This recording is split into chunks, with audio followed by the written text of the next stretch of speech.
I'm here with Fred Ernst, President and CEO of Vista Gold Corp. Vista Gold holds the Mount Todd Gold Project, a permitted development stage gold deposit located in Northern Territory, Australia. And Vista Gold trades on the New York Stock Exchange American and TSX under the symbol VGZ. Welcome back to the conference today, Fred. Nice to see you. It's good to see you too. Thank you, Anna. So you presented to investors earlier this year, and we're excited to hear the update on Vista Gold and the Mount Todd Gold Project. So for those who might not be familiar with Vista Gold, please give us an overview. Yeah, Vista Gold is a Canadian corporation with headquarters in Denver, Colorado. Our principal asset is as you mentioned, the Mount Todd Gold Project, which is a ready-to-build development stage gold project located in the very northern part of the Northern Territory in Australia. Mount Todd is large scale, and as such, we have significant development optionality. We have a tremendous land package, and so we have, I think, a great opportunity for exploration success in the future. We enjoy advanced local infrastructure, strong community support, and as a result of previous studies, we've demonstrated the economic viability of the project.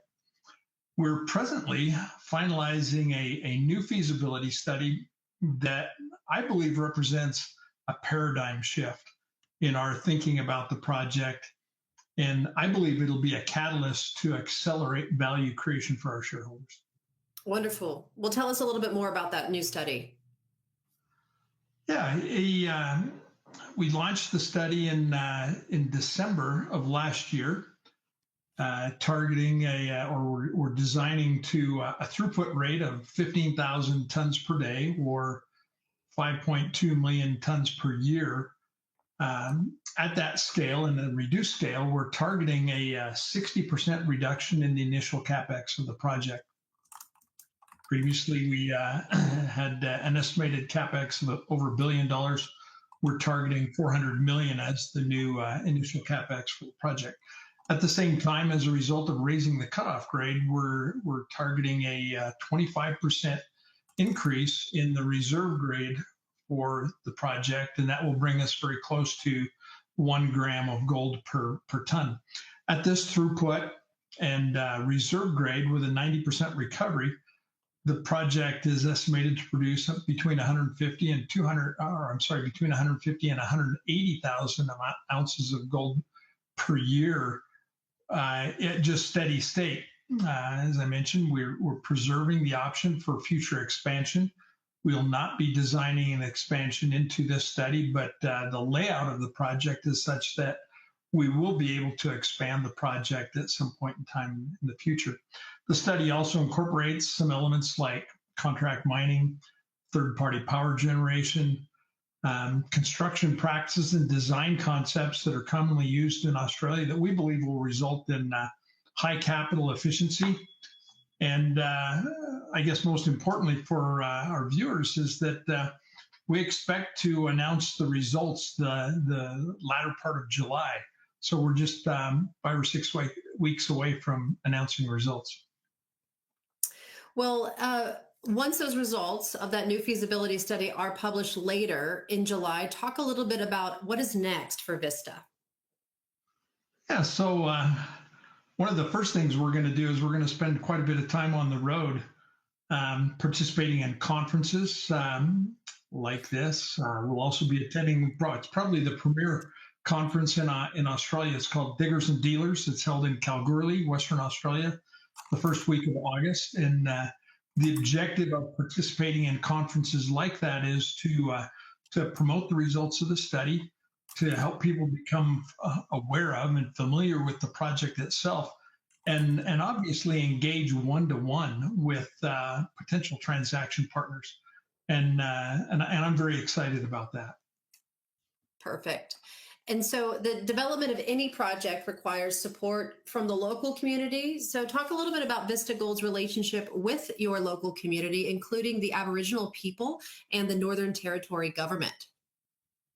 Yeah, you know, as you've stated, community support is crucial to the development of any project located in the Northern Territory of Australia.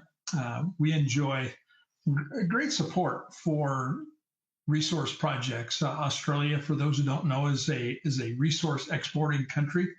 It's part of their DNA. It's a big part of their gross national product.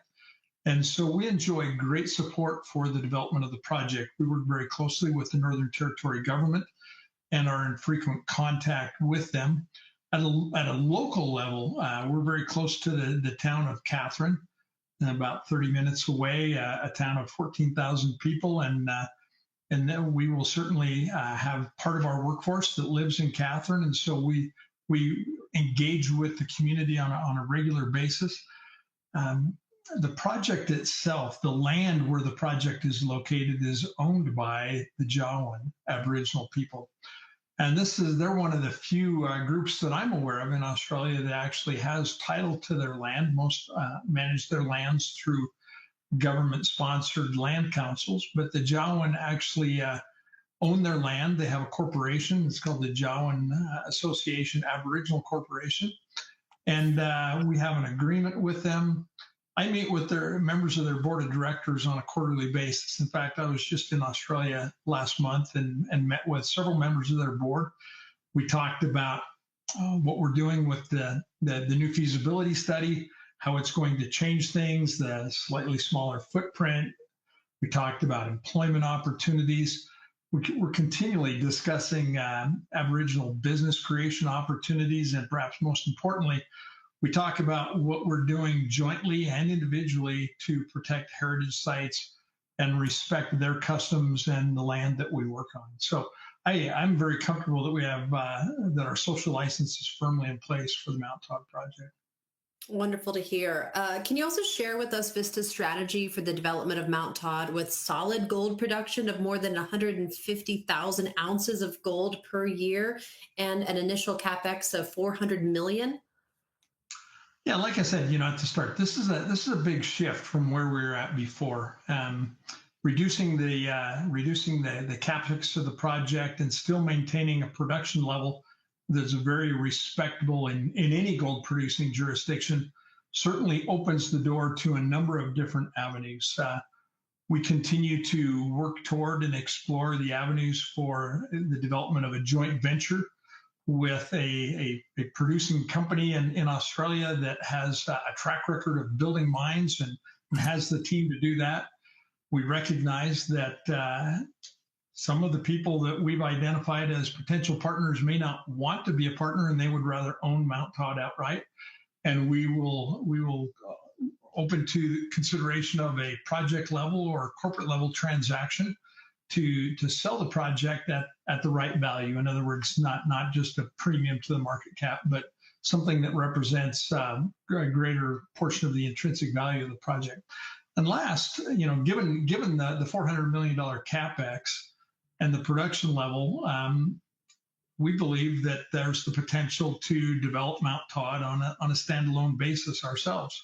We've begun exploring options with lenders, and in this gold market, we see some very strong encouragement that would lead us to believe that this is a very viable option for us if we can achieve our desired outcome in a partnering type of arrangement.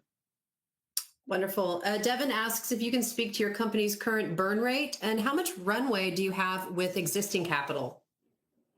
Yeah, at the end of the first quarter, we had $15 million in cash.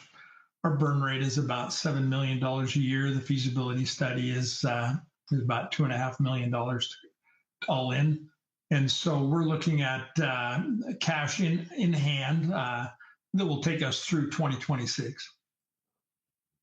And Raziel asks you to comment on the timeline for production, taking into account the smaller sized project you mentioned. Yeah, we expect that whatever path we go down, that we're probably looking at a period of 12 months of some additional test work, followed by detailed engineering.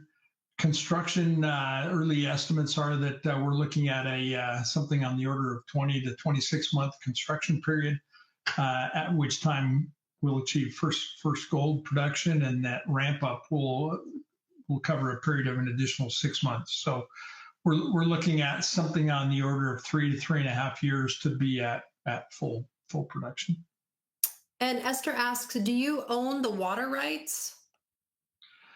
At Mount Todd, water is an important issue, like it is at any operation. In the Northern Territory of Australia, we have 2 seasons. We call it the wet and the dry. During the wet season, we get about 1.3 meters for about 5 feet of rain. And the site includes a freshwater storage reservoir. That reservoir fills up every year and runs over. And we have received the authorizations to be able to use the water that accumulates in that freshwater reservoir.